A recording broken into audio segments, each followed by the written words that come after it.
What's up, guys? I have some post-narrated Showdown because I do not remember when I actually took this, and I don't remember what state I was in to even just do it regularly. I know I got home, I was not right in the head, and I was like, let's play some NU because that actually sounds like a lot of fun. I had grown attached to Cap's team, but I took out one of the dudes in favor of a Scolipede, I believe, for this session. I forgot what I was using before, but it just freaking worked out great. So right there, he passes for whatever reason, and I just freaking double-edge switch, and Zangoose dies. No worries about that whatsoever. So, I really hate having Mantine Toxic, but I thought he was going to go for a Scald, which is why I decided to do that. And on top of that, I missed my own Toxic, so it's like, well, shit. You guys should remember in my session that I had with Pyrotoz that Mantine and Mandibuzz are just like, I'm just going to go ahead and straight up call this the Man team because this team is... It's funny because I think both of the things that have man in their name are actually females on my team. So, hey, I don't really know what kind of group I'm representing / point I'm trying to make there. It was kind of funny to me. So, cool thing about Baton Pass is if he wants to stay in here and do this, he'll actually pass his Leech Seed onto something else. I believe that's how it works. But right there, I just as easily could have set up my Stealth Rock. I would have gotten some recovery back from Leech Seed.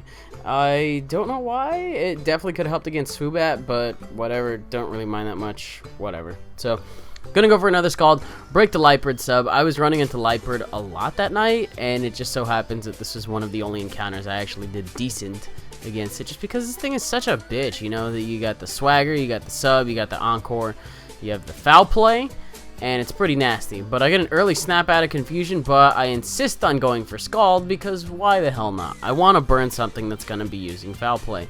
Although I think Foul Play goes off of my attack, so it would really only work if I was burned. But whatever. That's just the kind of plays I was making.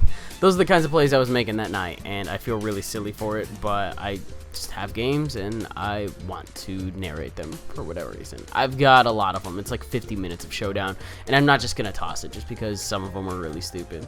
So, why not? Gets a crit Foul Play right there. Doesn't really end up mattering that much. I think Foul Play is the only thing you can go for, and my Skype window is up on accident. I need to go ahead and switch it out of there. And then I think I bring it up again one more time, and I'm like, oh, shit, it's in the way this time. There. Glad I was able to clarify that. But get a Leech Seed off on the Swoobat as he decides to go for Calm Mind. I know this set commonly carries either just mono stored power, or a stored power and Air Slash, or stored power and HP Fighting. Just because it likes to have Roost on the other one. But I know Air Slash, just because this thing is fairly bulky, is not going to be able to one-shot it. I can get a sub up, and then I can just go for a Foul Play from behind a sub, and just almost knock it out. It's not too hot on the physical attacking side, but it turns out that it does just enough after Leech Seed and Foul Play in order to knock it out. So that's great. Mandibuzz looking fantastic. I am definitely faster than Alamomola, so I'm definitely going to sub to block the Toxic that I saw earlier. Not going to want to mess around with that, and I can just go for a Toxic myself right now. These last three Pokemon are just kind of a huge pain in the ass, so I don't know why I didn't really speed up this portion. But Mandibuzz in NU has been working out great for me ever since I decided to start using Cap's team. Hilariously well. Just sub on this and then sub on just about anything else. It even does a really considerable chunk to Sock, although I did not know that at the time. I think there was an encounter I had with the Choice Banded Sock, where had I Foul Played, I probably could have freaking one-shotted it from where it was. I highly doubt it full, especially if it was sturdy, but whatever. As you can see, I actually kind of expected him to switch right there to try to pass the Wish onto something else, maybe Lightbird, and then it turns out that he just stays in and takes it, but he's taking a lot of poison damage, so it's not really worth it for him to stay in that much longer, which is why I'm going to Toxic again. I misfired on the first Toxic, and I was like, you know what? I'll just freaking another Toxic. Why not? I'm behind a sub. I have nothing to fear. The fact that I got the Toxic off on the Lightbird is huge because this means that it now cannot set up. It is on a timer for its shenanigans, and all it can really do is Foul Play on something. God, how does friggin' Foul Play work when you're hitting a Foul Play user? That's kind of funny because my own attack really isn't that high in the first place, and I'm pretty sure his attack is a little bit higher than mine. So if I wanted to hit him with a harder Foul Play than the Foul Play he would be hitting me with, that's some Foul Play right there. But that's what was going on. if that made any sense. As you can see, he didn't really get away with a lot. All he just did was made himself unable to sub, which is cool. And then he's like, you know what? Fuck it. I'm not going to deal with your Mandibuzz. And then just kind of scoops from there. I was playing another game at the time, I think. I don't know what the story with that was. But got another game right here. I think I have 2 or 3 games right here. But I have freaking Kangaskhan in the building. Kangaskhan taking a superpower and just able to knock out the Kingler. So I was not expecting a Scarf Kingler in my defense. Who the shit does that? But hey, it's 5-5 lead. I know Swellow's going to want to go for a Brave Bird or a Protect or something of that sort. I know Seismitoad can take it on relatively well. And I can take a Facade not that well, but I will get some damage off on it with the Scald. And then it turns out that I'm not going to be able to take any more beyond this. And I do not have any priority behind this. So my best hope is to just roost off this damage and hope that Mandibuzz takes it alright. And it does. It's like nothing happened. And Swellow just outright dies. So got this. We got Muck. I'm actually just going to stay in here and do this. And I can't exactly Toxic Stall it, but I can Foul Play it, see how much damage it does. And the funny thing here is he gets the poison off of the Ice Punch. And I was like, how the shit? And then I remembered its ability. And it was just really funny. So I was like, oh, I saw a condition. It was definitely freeze, but it turned out that I got poisoned off of an Ice Punch. And it's one of the only Pokemon that can do something this silly. I don't think there's any other moves or any other abilities that are like Contact burn when you use it, or like Contact what's the other one I'm looking for? Contact Para, I guess. They add Para to a chance on your moves, whatever. It's not really a thing. So I don't really mind being regular poison because I can still stay in here and do whatever the hell I want. And for whatever reason, he's just been continually going for Ice Punch. I mean, if you have Gunk Shot, you can definitely go for it. And I have a message. I will check that out later. But Zangoose comes in as I'm foul playing, and I'm like, yo, Zangoose is a really high attack stat, really low defensive stat. This thing's just going to get annihilated. But it turns out that after the Toxic boost, it does a lot. He's got like 3 Facade users on this team, and it's really ridiculous. Grumpig comes in. I could not ask for a better matchup, but I'm going to go for the Mega Horn because, hey, you know, maybe he'll actually want to stay and expect me to do something different. But I get off enough damage on the Muck to the point where it can just take it out. I was like, cool. So go for Mega Horn right here. Cleans out Grumpig. And then Scolipede. Oh my god. Scolipede is just a freaking boss. And it just takes out the Flareon from full. With Life Orb Earthquake. God damn. I don't know why I wasn't using Scolipede on this team before, or if I was. I don't really remember. That session was so long ago.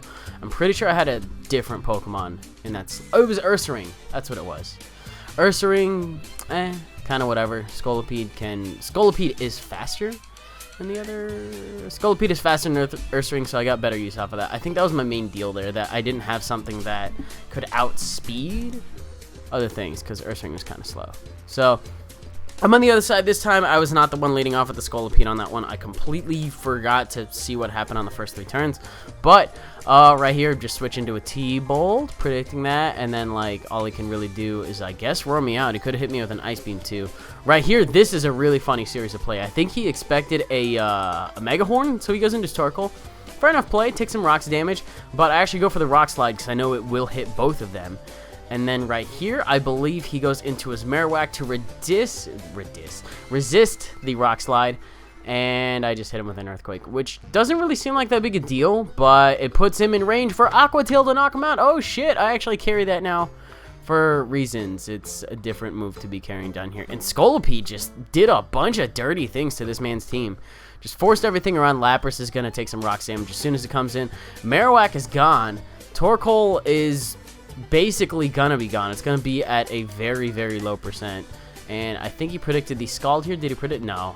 I'm pretty sure he did, but I'm pretty sure I predicted this coming in, predicting the Scald, which is why I went for the Toxic. And I miss, which is alright. I mean, you'll see later on in the Showdown series session thing, I don't know, that I get pretty lucky. So the fact that I missed the Toxic here is like, oh, that's not that bad. But gets off an Ice Beam. It turns out I can live the next one because I don't think it's going to roll as high as a 36. And then I'm just going to go for another Earthquake. I'm pretty sure I'm going to lose this thing to this Lapras, but that's actually pretty okay. I have Fake Out and Sucker Punch for Sock if it really comes down to it. And it's not like I can really preserve Seismitoad at that range of HP. I didn't really have anything else that wanted to take an Ice Beam other than maybe Mantine, but Lapras has T-Bolt too, so that was kind of my thing to deal with it. Anyway, Mischief is going to come in, and I'm just like, well, Kangaskhan is the girl to do the dirty to this thing, because I can hit it. And the Scolipede, that was a good time to bring that in, because now I waste my Fake Out, there's no target. But Sock comes in, I'm not going to Sucker Punch it from this range at all. You can best believe I'm not going to stay in here. I'm going to predict the close combat, and I predicted completely wrong. So, that kind of sucks. Just going to go into Superior, because he's locked in on an unstabbed Stone Edge. I'm assuming he's a Choice Scarf variant, and Torkoal just is basically almost dead. So I'm gonna go ahead and Leech Seed that thing, and then it just dies. So get myself back up to almost full, and I believe all that's left is Sock and Mischievous. I am 95% positive I can take any hit from a Sock, just because it does happen to be a Scarf one. So I get a Leech Seed off on this thing, and I forgot how much Ice Punch did. I think I might die to this. I do not die to that. That's actually pretty awesome. So go for Giga Drain. I will die to the next one, but between Fake Out and Sucker Punch, and he's only at 12%, he only has a couple more switch-ins on the Stealth Rock. I decided to go into Mantine because this thing, I guess, can kind of take an Ice Punch, maybe? Whatever. 12% is the magic number when you're Leech Seeded. So if you're at 12%, you'll probably die. That's probably the thing that'll happen. So we Nasty Plots right here in my face as I sub in his face as well. We're definitely going to get some setups off because Mantine can just take special hits. And it turns out he has T-Bolt. I'm going to go for the Toxic, and I'm like pretty damn sure he's just going to go for the T-Bolt again, which is why I go into Superior. If he wants to predict me and go for Shadow Ball, that's absolutely fine. It turns out the T-Bolt takes me out from that range anyway, completely unboosted, but you can see that the Toxic damage is wearing down. Kangaskhan is going to come in and finish this game off in style, go for a Fake Out to hit the Ghost type, and then go for whatever the hell else I want, because I'm pretty sure that I can just... Oh shit, he's faster. I thought he was going to predict me and go for like a Pain Split or something like that, which is why I didn't Sucker Punch, but it turns out I take it and I take him out, so that's great. That was 3 Showdown games I had once upon a time, and I figured, you know, 3 of them would be a good length for a video today. 2 would be kind of short. 3 is alright. So in case you were looking for battles from me and you were wondering what the hell happened to me at the beginning of the week, I was getting back from Pokemon Worlds 2013 and just kind of recuperating. I still haven't unpacked everything / done all the laundry from that day, and it's, wow, I've lost all motivation to do laundry after that. But the vlog will be coming up on Saturday. I finally got all the video footage sorted out. I also did a Plasma Blast box opening with my friend David, so that will be coming in the near future as well. Everything has just been on my camera's SD card, and I've been too lazy to actually bring my camera into my room, but I finally did it the other day. So new content coming up over the horizon, and then, yeah, vlog tomorrow? Vlog probably tomorrow. Maybe. We'll see. So, that's it for this video. Hope you guys enjoyed it. If you did, you are more than welcome to leave a like rating, comment, and subscribe, and do your thing. Link in the description to vote for me in the Muse contest. Man, wow, look at how time flies. The contest is over in 10 days. And I don't think I've slipped from that #1 spot, and here's actually hoping that I win the contest and I don't lose for some bullshit reason. So, there's that. And yeah, click the link in the description, click a like, rating, comment, subscribe, do your thing, and I'll see you guys on the next one. Goodbye.